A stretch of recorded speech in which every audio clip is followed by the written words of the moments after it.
Exco Pemuda UMNO Malaysia yang juga ahli parlimen belia. Beliau bakal memimpin negara di masa depan. Beliau anak muda ketika ini. Dan bagaimana perspektif beliau, dan beliau telah pun bersedia di studio Astro Awani ketika ini. Rahman, kita melihat dalam konteks generasi baru kepimpinan politik Malaysia. Rahman di dalam sistemnya. Dan Rahman juga tidak melalui garis sejarah 1965. Kita tidak melalui garis sejarah 1965. Membaca hubungan Malaysia-Singapura dan melihat Singapura dari kacamata saudara Rahman yang berusia 28 tahun, tak silap saya? 29. Ya. Assalamualaikum warahmatullahi wabarakatuh. Waalaikumsalam. Selamat malam. Pertamanya, memandangkan kita ni daripada generasi yang berbeza, kita tidak boleh menidakkan bahawa kita tidak memandang sejarah itu dari mata kaca yang daripada kacamata yang sama. Ya. Ada setengah orang dia akan lebih bersifat kita harus mengenang jasa mereka yang terdahulu. Namun begitu, hari ini generasi Y tidak memandang itu sebagai satu kriteria yang utama untuk mengundi mana-mana parti dalam pilihan raya. Apabila kita berbicara tentang Singapura ataupun Singapura dan hubungan dengan Malaysia, tidak boleh tidak kita harus melihat kepada the demographic makeup of the two countries. Itu yang pertama. Keduanya, kita harus melihat kepada pertambahan pengundi muda. Berapa ramai sebenarnya pengundi muda yang berada di Singapura dan berada di Malaysia. Sebagaimana yang telah disebutkan oleh Profesor Mus sebentar tadi, bahawa Singapura ataupun PAP harus change with time ataupun adapt dalam mendepani cabaran-cabaran politik masa depan. Datuk Wong Sai Wan to a certain extent bersetuju bahawa pertumbuhan demokrasi di Singapura itu mungkin tidak mencukupi bagi rakyat Singapura. Namun begitu, kita melihat tidak mencukupi untuk siapa? Tidak mencukupi untuk mereka yang membesar, mereka yang menerima kesan secara langsung daripada polisi-polisi yang telah diketengahkan oleh mendiang Lee Kuan Yew, ataupun mereka yang generasi Y seperti saya ini. Kerana kita harus setuju dan kita harus terima bahawa keperluan politik, tuntutan politik generasi Y dan juga generasi sebelum saya adalah amat berbeza.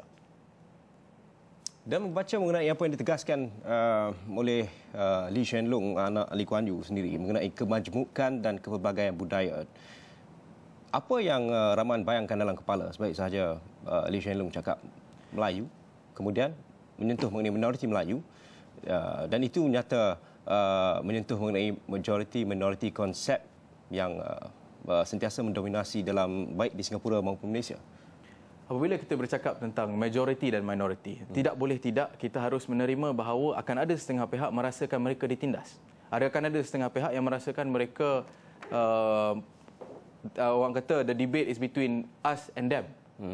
Saya melihat Singapura di bawah kepimpinan mendiang Lee Kuan Yew telah pun memilih suatu acuan, suatu model di mana kita letakkan Singapura itu sendiri lebih penting daripada perbezaan antara kaum. Di mana pada tahun 1986, mendiang Lee Kuan Yew pernah dipetik berkata, economic success and social order justifies every state controls where necessary, even if a leader has to act arbitrary, even dictatorial manner. To a certain extent, kalau kita melihat pada tahun itu dan juga ketika pemerintahan Lee Kuan Yew, mendiang Lee Kuan Yew telah meminta rakyat Singapura dan mengarahkan rakyat Singapura supaya meletakkan Singapura itu sebagai sebuah tunjang sebelum kepentingan pribadi. Namun begitu, kita harus sedar bahawa aspirasi generasi Y, aspirasi generasi muda pada hari ini, mereka mahukan lebih daripada itu. Is economic success the end all and be all for everything? Adakah orang kata tiada nilai kepada ketamadunan, tiada nilai kepada culture, tiada nilai kepada freedom of speech?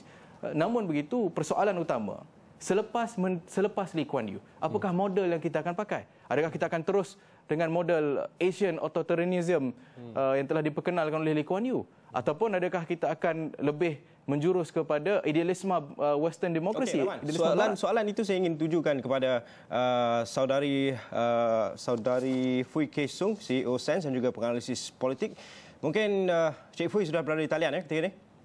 Yes. Membaca Singapura selepas ini, Cik Fui, adakah model yang sama membaca Singapura dan negara-negara serantau ASEAN ini? Adakah authoritarianism itu is the way forward atau bagaimana? Okay, I'll just answer in English because it's easier for me. Yeah, basically, I think you have a generation that's been brought up to believe that consumerism is the way to success, because that is all they have. I mean, it's a consumer-driven society because it needs to feed into a consumer-driven economy. And that's how the machinery works within Singapore. So that becomes a kind of like almost like a fear factor that, you know, if you don't work hard, you don't get all these, you know, material wealth, and therefore you're going to be a failure. I think this fear factor is not to be underestimated, because that kind of drives society to continue to support the government in some sense. Of course, the political consciousness, I think, in Singapore has not yet set in the way I see it. Okey, baik. Terima kasih Saudari Fui Kaesung. Dan membaca juga dalam konteks itu, Rahman, apa yang diberkatakan oleh Saudari Fui, mungkin Rahman dapat melihat masa depan sedikit sebanyak, membayangkan kerana Rahman juga bakal memimpin negara satu hari nanti. Adakah the way forward for ASEAN ini adalah mengenai authoritarianism atau bagaimana? Menyantuni rencamnya perubahan dinamik ekonomi politik dunia itu sendiri. Soalan yang perlu kita tanya kepada diri sendiri dan juga kepada pemimpin politik, it's freedom versus growth. Adakah kita memilih absolute kebebasan ataupun growth? Ataupun ada juga setengah school of thought ataupun golongan yang berpendapat bahawa kedua-dua perkara ini boleh jalan hand in hand, seperti mana yang telah dibuktikan oleh Switzerland ataupun di Kanada sendiri. Dan saya percaya bahawa generasi Y pada hari ini mahukan dan juga meminta keperluan-keperluan, perkara-perkara idealisme yang amat berbeza daripada generasi sebelum ini. Hari ini bukan sahaja isu bread and butter, tetapi juga kita melihat kepada isu freedom of speech, isu peningkatan kemandirian diri, peningkatan kebolehan diri itu sendiri. Dan ia berbalik kepada sosioekonomi. Dan dia tidak mahu tidak, kita harus melihat bahawa in order to move forward, we have to, orang kata, pegang kepada kemajuan sosioekonomi itu sendiri. Kerana tanpa kemajuan sosioekonomi, kerana tanpa pendidikan yang bagus, tidak mungkin kita, bukan sahaja sebagai negara, sebuah blok ASEAN tidak mungkin boleh maju dan mendepani cabaran abad ke-21. Okey, baik. Terima kasih kepada Saudara Rahman Hussein, Exco Pemuda UMNO Malaysia, dan juga ahli parlimen beliau kerana bersama kami dalam Awani 745.